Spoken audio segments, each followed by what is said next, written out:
Welcome to this explainer.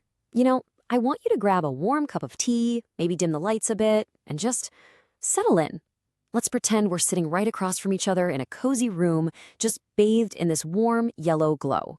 Tonight, we are definitely not looking at rigid facts or cold statistics. No, we're having a late night chat, the kind of fiercely honest, deeply vulnerable conversation you'd really only have with a best friend. We're going to explore a transition so profound, so literally earth-shattering, that it completely rewrites who we are. When I take off my heels and put on maternity clothes, do I lose myself? Wow. That is a painful and honestly a usually silent question that so many of us ask.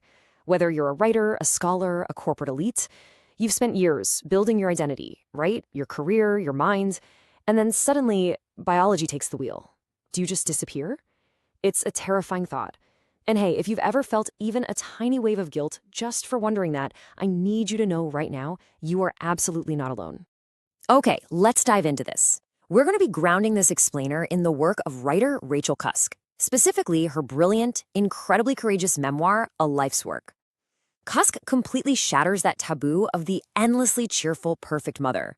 She actually dared to write down the complex and, sometimes really dark truths about becoming a mother. She puts words to the anxiety and the absolute shock to the system that so many educated, independent women experience but are honestly just too afraid to say out loud. So the core conflict really comes down to this massive clash. On one side, we've got the self, craving freedom, intellectual stimulation, public life. And on the other side, the mother, tethered to this intense biological imperative, confined to the private sphere. Cusk actually describes early motherhood as a siege. Think about that word. Your independent, worldly self is suddenly isolated, caught in this relentless tug of war with brand new biological duties. You desperately want to engage with the world, but you kind of feel trapped behind the walls of your own home. And that brings us to this really profound concept, the mommy baby. Because in those early weeks, you aren't really two separate people. Society, and honestly biology itself, views you as a single composite creature. Your body's just repurposed. Your breasts are food sources, your fat reserves are burned as fuel. It's a fully sustainable unit for sure, but man, it comes at a staggering cost to your individuality. You literally feel conquered by a new biological master. Cusk articulates this with a stunning, almost brutal physical reality. She writes, the baby's growth is the process of the mother's shrinking. As your baby gains weight and vitality, you, the mother, often feel entirely drained. Your personal importance just plummets. Your body, which was once yours alone, is now basically a public medium and a life support system. It's this beautiful dance of survival, right?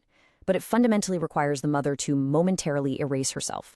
So what's the psychological fallout of all this? Well, Cusk describes this haunting feeling of being a spy in her own life. I mean, have you ever felt this? You put on your old clothes, you try to keep up appearances, you smile at your friends, but secretly, your entire existence is frantically centering around this tiny, demanding little creature. You look like the old you on the outside, but inside, you know you're kind of an imposter whose only real mission now is just keeping a baby alive. Which leads us to part one, the motherhood penalty and the gender divide. You can read all the feminist theory you want, but absolutely nothing prepares you for the sheer inequality that just crashes into your living room the day that baby comes home. The birth of a child instantly separates the life trajectories of men and women. And yes, even in the most progressive, supposedly equal households. The father's trajectory usually remains tethered to the external world, right? Money, authority, prestige. Meanwhile, the mother's trajectory abruptly turns inward, toward the home, toward isolation, and endlessly expanding domestic duties. Suddenly you realize the playing field just isn't level anymore. Let's be brutally honest about the reality of childcare for a second. It has incredibly low social status, it is deeply isolating, it is endlessly demanding and exhausting. It erodes your personal self-esteem and completely severs you from the adult world. Look, if you are feeling exhausted and disconnected, it's not because you're failing. It's because childcare is a uniquely demanding job that strips away your previous adult identity. Your exhaustion is so valid. Now let's move to part two, midnight monologues and the lonely hours. If you've been there, you know the exact texture of this darkness, when the rest of the world is peacefully sleeping and you are wide awake, pacing the floor with a crying infant. Cusk writes with such aching vulnerability here. In the night, the baby's flesh separated from mine, a fact that tormented me. During the day, you can distract yourself, but at night, The baby's cries, especially if they have colic, it feels like a fountain of grief pouring from this dark, unreachable place. You realize that no matter how completely your lives are merged, you can't always save them from their pain. And that realization, it's pure torment. In those silent, lonely hours, we face the secret frustrations of new mothers. There's this silent pact among women, right? The things we never say out loud because we're terrified of being judged. It's the totally terrifying but entirely normal thought of just wanting to walk out the door. It's the sheer desperation of wanting to escape the tyranny of a crying baby. Feeling this doesn't make you a bad mother, not at all. It makes you a human being pushed to the absolute brink. And honestly, what makes it so much worse? The parenting manuals. Oh my gosh. You turn to the experts, the Dr. Spocks of the world, and what do you get? Rigid, preachy rules delivered in this cheerful, scientific tone that's just packed with authoritative judgment. But your messy reality is exhaustion, utter confusion, raw survival mode, and just a desperate need for a break. These books basically make you feel like if your baby isn't on a perfect sleep schedule, you're somehow failing the ultimate test of motherhood. But please, let this truth really sink in for a moment. Acknowledging the pain does not negate the profound love. It just doesn't. You can feel frustrated, resentful, and desperately lonely, and simultaneously hold this fierce, heavy, world-altering love for your child. Both of these truths exist side by side in the dark. Admitting how hard it is doesn't erase the love. It actually just makes it real. This brings us to part 3, embracing reconstruction and the gradual return. Because here is the beautiful thing. This siege doesn't last forever.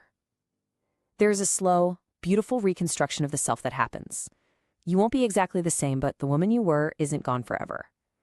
The timeline of healing starts with the sheer shock of the siege at birth, and then moves into those endless lights of the early months.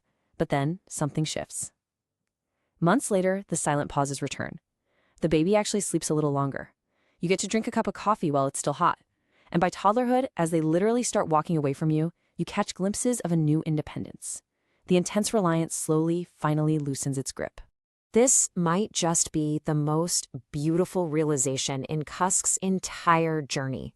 She notes, "I began to catch brief glimpses of myself, like seeing someone walk past my window who I thought was dead.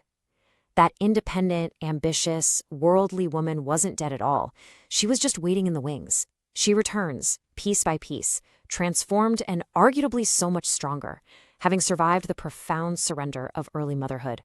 And you know what ushers in that return? These incredibly unexpected, tiny gifts from your child. Cusk describes the absolute magic of her toddler beginning to see her as a separate, beloved individual.